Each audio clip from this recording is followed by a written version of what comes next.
I'm Greg Holbrook. For most of the 1900s, New Smyrna had its own newspaper.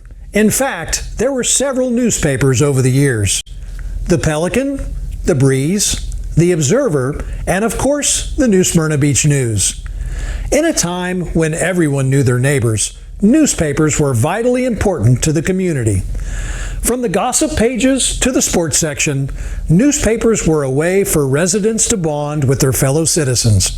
As the author of the Old Days, Old Ways column, Lois Tipton was able to provide our town with a sense of identity and culture. In our continuing conversation with Dr. Frank Farmer, Miss Tipton shares more of her New Smyrna memories.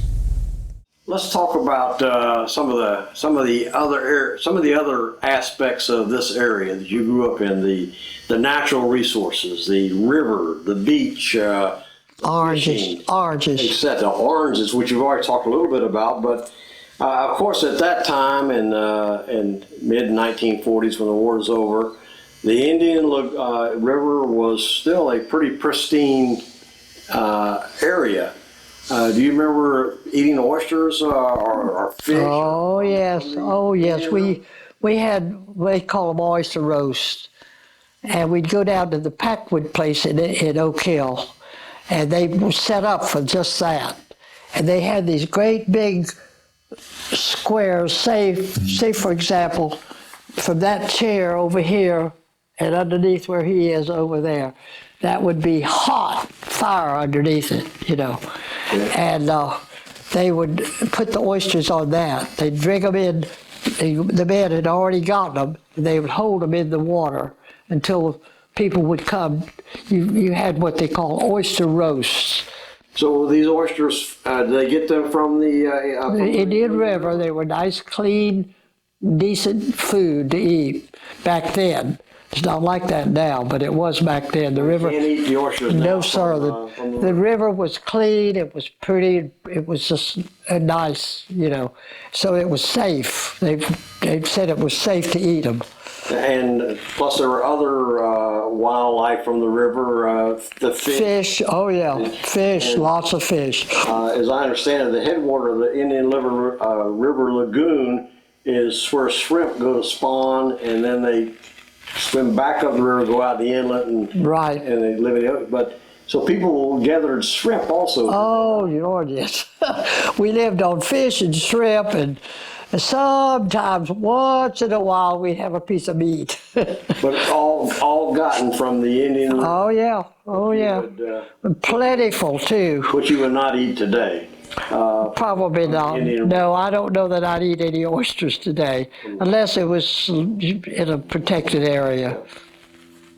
Not the way people are now. They throw anything in the river. Now there's been a lot of news about manatees in the Indian River and the Indian River Lagoon these days. Manatees are a threatened species. The grass is not good enough for them. Well, that's what I understand. The grass is dying off, and the manatees are starving. But when you were growing up and after the war, there were plenty of manatees. Oh, Lord, yeah. I remember one time, and I can't remember where I was or the circumstances now, but I remember in a boat. I was in a boat, and I remember sitting there riding along a little bit, and all of a sudden, right here, I had my hand in the water, you know, and out of the water comes this enormous thing. It scared me so bad. And I found out it was a manatee. They weren't afraid of us because they could hurt us, you know. They can't hurt you. Except they slap their tail, I imagine they can hurt you. Well, they're huge animals. Oh, yeah. So this thing came up out of the water, and I thought, oh, what in the world is that thing? You know, scared me to death because I'd never been around a manatee. Now, today, the manatees, of course, as you pointed out, their food supply, the grasses on the bottom are disappearing, and unfortunately, manatees are starving. Oh, I know it. I know it. It's a shame too, you know. Now, when you also in the 1940s, after the war, there was a lot of activities concerning wildlife. There used to be, which now I want to point out to everyone is illegal, but it was not illegal back then to hunt turtle eggs. Oh yes, that was the greatest time in the world. And it was so easy to find them. They were all up and down the. Oh, everywhere. And my dad would wait. He knew exactly where they were. He could see the crawl of the big turtle. Turtles were this big around. Have you ever seen one that big?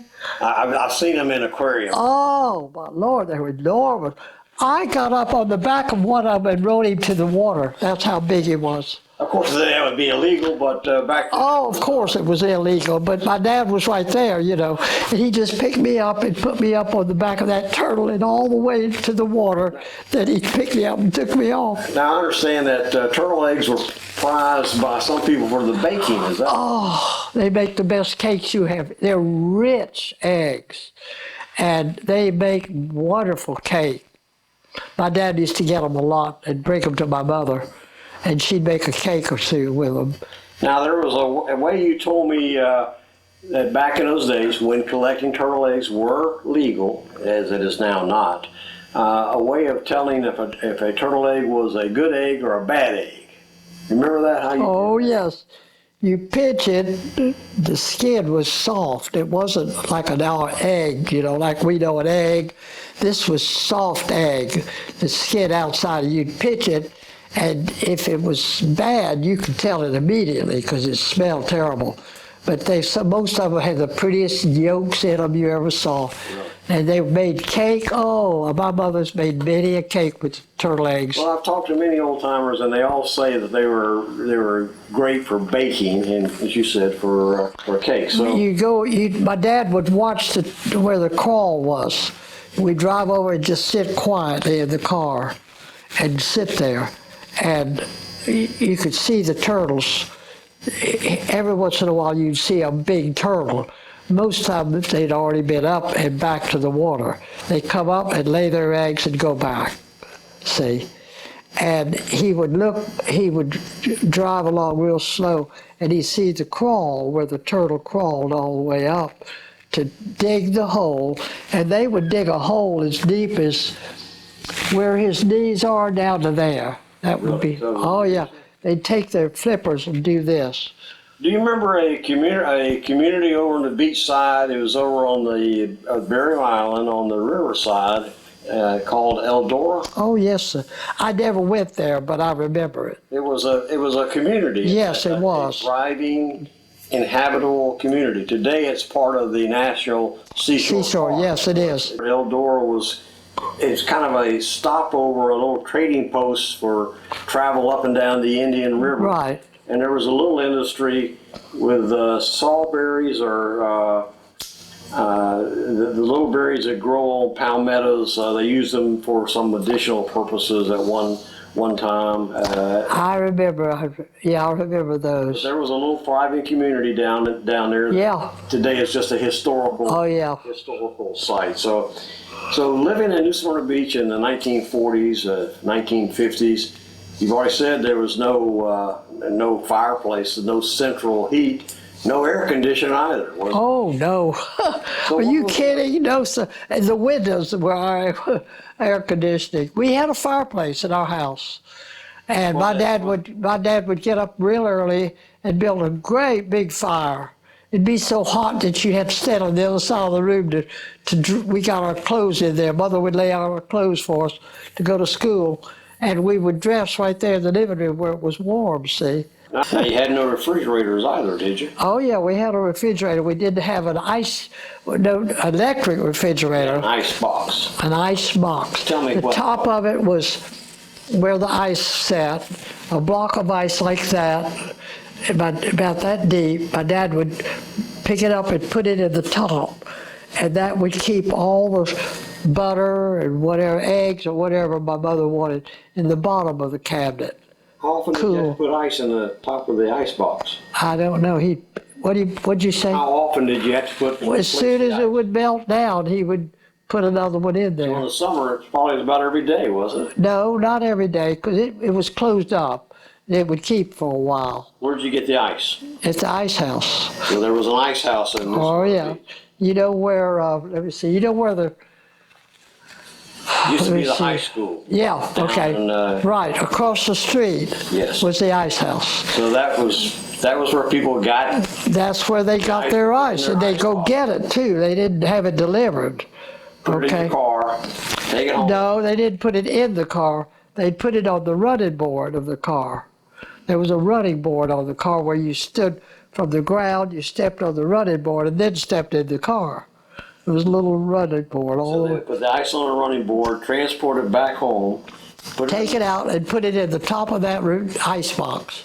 They didn't call it a refrigerator because we didn't know what that was. And then go build a wood burning fire in the cast iron stove. She had that going all the time, simmering all the time. She never let it go out because all she had to do then was take a piece of fat pie and stick it in there. Well, it's kind of hard for us today, for us to imagine, us that never had that and have refrigerators and central heat and central air conditioning, to imagine those conditions and what people. But you lived with it, Mr. Farmer. You had to.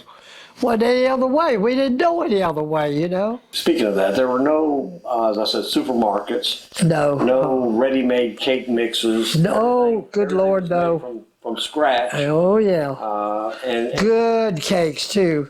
we've already said that people depended a lot on the rivers and the oceans for various types of food. Turtle eggs. But people also hunted wildlife. Did they not? Did what? Hunted wildlife. Oh, yeah. My dad did.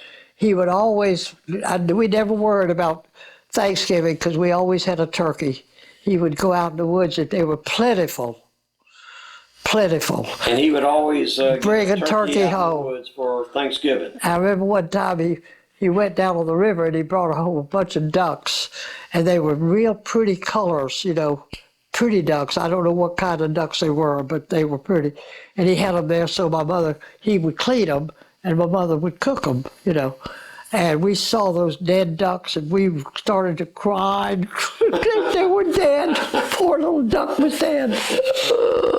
Now, I've heard some of the old timers talk about something called gopher stew. Have you ever heard of gopher stew? Yeah, the gopher is not it's like a turtle.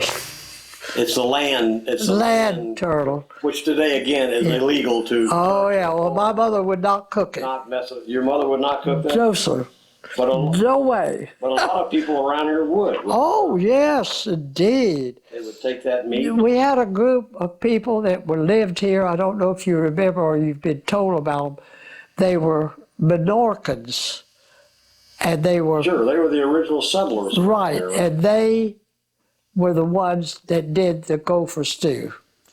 Well, they were the ones that kind of originated that and passed that on, but people still ate it. Oh, it was delicious. 40s and It was just soup, you know.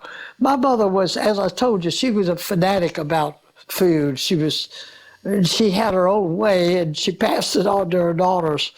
Of course, in the 1940s, 1950s, there was no TV. No. Oh, Radio no. was. Did you have a radio? Oh, yeah, we had a radio. Oh, yeah, everybody had a radio. Was that a big source of? That's the only source we had to find out about the war. And they would announce where the bombing was and all that. We'd listen, you know, because it was the only way we had to know. The newspapers were delayed, and we didn't have enough. It would be 2 or 3 days later, but they'd print the news. But oh yeah, we had. So you had you had radio and you had the local newspapers. And Right. We're going to talk a little bit about the local newspapers because I understand you became a writer for the local news. We'll talk a little bit about that in a few minutes. But I understand that the local politics back in New Smyrna Beach in the 1940s it could get pretty rough. Very. There were two pretty prominent groups here. There were the polecats and the possums. That's correct. From the same political party, I think, but they were. No, sir, they weren't. They were separate as night and day. They didn't like each other very much. Very bad. The polecats were the good side, and the possums were the rough ones. Believe me, I know what I'm talking about now. Okay, they were evil men. So Evil men. that was the possums. Your family must have been with the polecat. Oh, you better believe it. Okay. And I'm proud of that. I'm very proud to be able to tell you my dad never, they would have done, my dad was likable. Everybody liked Sam Veroni. He never saw a stranger. He'd help you do anything he could. He was that kind of a man. Free. He didn't charge, he didn't care. As long as he brought up enough money home for my mama to feed us, that's all he cared about. But everybody liked my daddy. And if he said it, it was law. You could count on him. Now He was a plumber. Now he was involved. You said with the. You said he was a possum. Is that Oh, correct? yes. No, sir. Okay, I got mixed up. He was a polecat, He was a polecat. and that was a good side from your point of view. My point of view, yeah. And the possum. Well, the reason I say that is the Possum Club, this is the way they operated. They tried to recruit people that were, they were pitiful. Let's put it that way. I don't know. Didn't have very much. And they did because they enticed them, And the Possum Club was known for that. They were known for burning down a house without any qualms whatsoever. That's pretty rough. You don't do what I say, you're going to have a house. So the elections back in those days could get pretty rough. Very bad, until a group got together finally and decided enough is enough. And it was Jack Sapp, John DeBerry, president of the bank, okay, Bill Gautier, a lawyer, and, I'm sure many others. My dad was one of them. So and they decided we've had enough, period. This town's going to grow, and it's going to grow without you. I remember you telling me about your father transported some ballot boxes over to DeLand. Yes, sir. I never will forget it. I'll never forget it. I was scared to death for my dad. He had a gun holster on him that he had to wear. They gave them to him to wear. The people that were handling the ballot boxes. These are the people that were going to take the results. They were going to take them and throw them away. And he wore a pistol and was armed and taking them over. Not only he was armed, all of them were armed. There was a group that went together, and they all stuck together, and they stopped it cold. Believe me. All right, so And I'll always remember that I'm proud to say my father never bent to them. Never. Now, you mentioned the newspapers that existed here, and at one time there were two newspapers that were here. Yeah. There was the New Smyrna News and the New Smyrna Observer. Right. The Observer was a little paper. It was about that big. Okay. It wasn't a great big spread, like the other one. Okay. And you at one point spent several years writing a column for, was it The newspaper, not the Observer. Okay, the news, the big paper. Okay, you. I didn't have any idea of writing anything. But Mr. Jones, the editor, called me one day because my age and my time if I'd lived here and all, he apparently had talked about to people, and to ask, who could I talk to about yesteryear? And they all said Lois Tipton. So he called me one day and he said, I need to talk to you, and I need to have some time with you. Can you set me aside? I said, anytime you want, you let me know. I'll be down there. So I went down to the paper and sat there and talked to him for a long time. And he picked my brains and talked to me a long time. And then he said, I remember he said to me, you know what? He said, I would like you to write a column for us. And I looked at him, I said, what are you talking about?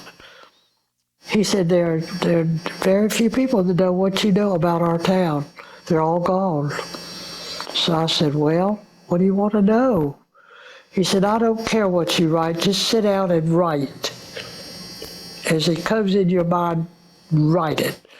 Well, I had a little computer, which helped, but I could type anyway, you know. When you said a computer, at that time it was a typewriter, wasn't it? Mostly, yes. I had a typewriter. Okay. So I would, if I'd think of something, I'd just go over there. So you wrote, was it a weekly column you wrote for the newspaper? Every week I wrote a column for And it them. was 5 years. about the happenings in New Smyrna Beach Yep. and what Things that we did. was going on? Things that were going on, maybe. I don't remember a lot of them. I can't tell you the truth. I can't remember what I wrote. Now, did you have a what was your writer's name, or what name did you put in the paper when you?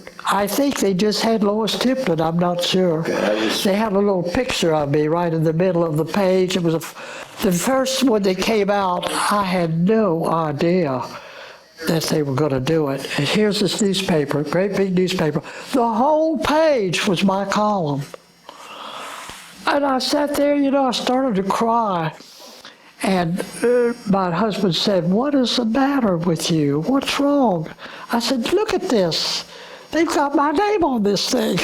So you wrote mainly about the events, the local events around. Yeah, around nothing any other, right here. just right here about local events about 5 years I did that. that, and now of course there is no local newspaper. Ain't that a shame? Well, it is a shame, and I guess it's a reflection of what do you think happened to. As I can tell by your voice, that you feel it's a terrible loss for communities not to have a local newspaper. I do. I think we lost something when we lost them. You know, we lost the act of being communicative with each other. People are afraid to talk to somebody, you know. Well, not only small towns have lost newspapers, but large cities have lost newspapers. Oh yeah. Oh yeah. Newspapers that have gone out of business is very, Why, I don't know. I don't know. well, I think part of it They've got is TV. They've got. the Oh yeah. internet, Oh yeah. the social media. That's kind of replaced the news, which I don't even watch it, Mr. Farmer. well, I don't even get on. If I get on it, I'd get off real quick. Well, Mr. Tipton, I can see that we're running out of time now, and it's been delightful for us to come here and talk with you, and for you to reminisce about your time growing up in this area and how it's changed and what it means to you. I want to thank you for taking the time to come out here and to tell your story. Well, I really appreciate you thinking enough of me to do that. I'm so happy to share my memories with anybody that wants to hear them. If they don't want to hear them, that's okay, you know. But it's been an honor for you to, I can't believe you even asked me to do this. Well, it's been our honor. We appreciate it very much. The museum appreciates it very much, Well, and I want to remind Oh, I think the world all of the museum. Listen, without that, people don't know our city. And they're telling people about the way we grew up and why we're still here. Back in 2003, Lois Tipton compiled 5 years of newspaper columns and wrote the book Old Days, Old Ways. In 2013, she published her second book titled Old Days, Old Ways 2. It was a memoir filled with recipes and recollections of her closest friends. As we gaze across the wall of newspapers here at the museum, it's important to remember the significance of Miss Tipton's literary work. Lois wrote about every corner of Southeast Volusia, from the beachside all the way out to Samsula. Her books have become a valuable resource to anyone interested in local history. To quote the famous entertainer Bob Hope, "Thanks for the memories, Lois." For the New Smyrna Museum of History, I'm Greg Holbrook.